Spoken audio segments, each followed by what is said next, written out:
So I was born in Jerusalem, Israel, to a conservative family. I graduated, as most kids, at the age of 18, then went to the army.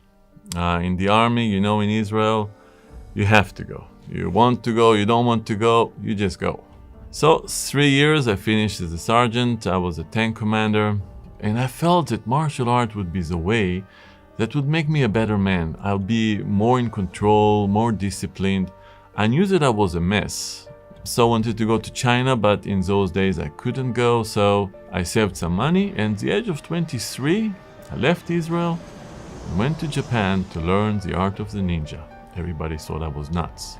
I ended up staying in Japan for 21 years. I didn't expect that. I thought I'm just going to learn the art of the ninja and then go back to Israel and teach it. I just got my black belt, the first dan in the art of the ninja. Some of the stuff was new age stuff. And that caused me to think about life in a deeper aspect. And I realized that the art of the ninja is not fulfilling enough. It doesn't have the depth that I was seeking.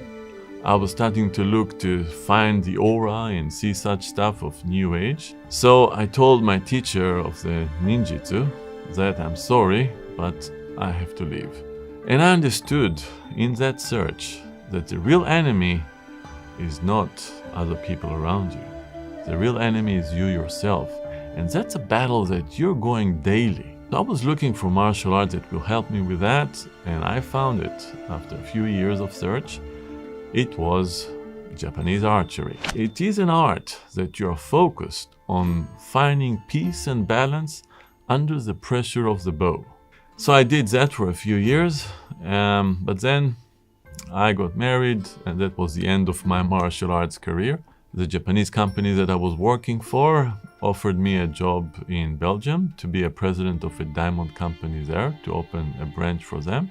That was the beginning of the end of my stay in Japan. And it turns out my marriage didn't work out, job didn't work out. And so at the age of 45, I came back to Israel broken. And so I had to ask money from my parents and to stay in my sister's house. It so broke me down, it so humbled me. And then I was working in Qumran in the Dead Sea, it's a shop for tourists, when one blue day, this group from America came. And to my surprise, I see them holding hands and dance in the store. I mean, who is dancing in the store? I mean, come on, that's crazy. It hit me like a lightning in a blue day that this joy that I was seeing, I've never had it, never experienced it, never seen it even. I didn't have such joy, and I knew that I wanted and I needed. And then the manager of the shop introduced the pastor to me. That pastor, named Devorah, looked at me and just says, "You have a broken heart, you're running away, you're searching for the truth, you've been to new age stuff." No, whoa, wait a second, what's going on?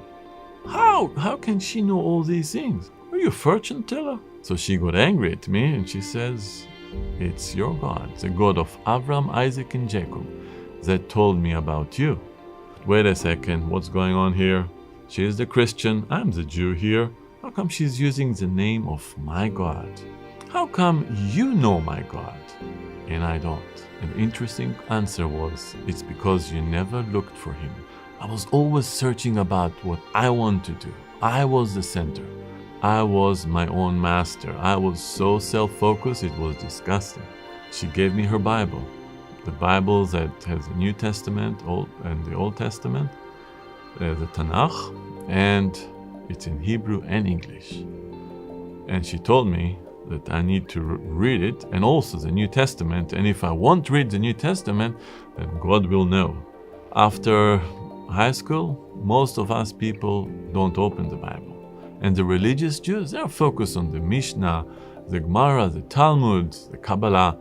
Nobody's just focused on the Bible. She also asked me if she could pray for me. Nobody ever prayed for me. I mean, I just came out from Japan. Nobody's praying there unless someone died. So I said, yeah, sure.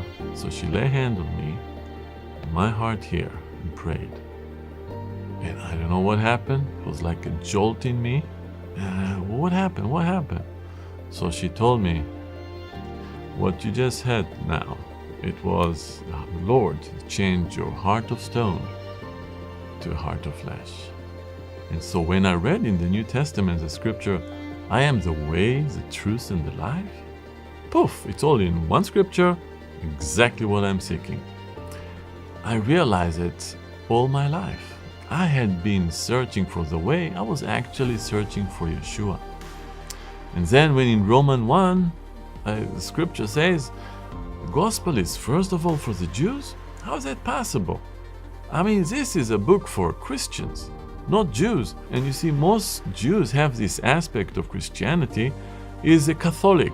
All these big churches and the masses that you have, the holy cracker and holy water and everything is so holy there that it just scares you. So after reading the New Testament and just falling in love with Yeshua, I knew what I need to do. I don't want to beat around the bush anymore. I want to have Yeshua in me, like you have Yeshua in you. What do I do? So what she told me was, you simply ask him. Boom, went down on my knees. It was in the parking lot behind King David Hotel. Raised my hands and asked him to come into my life.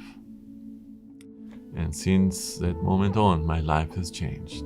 And that's one of the things that I want to tell Christians. You don't need to come with scriptures. You don't need to be so knowledgeable about the Bible or to start arguing with Jews about scriptures to show them that Yeshua was also in the Old Testament. No need to do that. And that scripture come alive, Romans 11, that you guys are provoke the Jews to jealousy. I was jealous of her, of that group of Christians, that they have such joy. You're ambassadors of Christ. Just bring your love and your joy, and the Jews will come to you. I know that's what happened to me.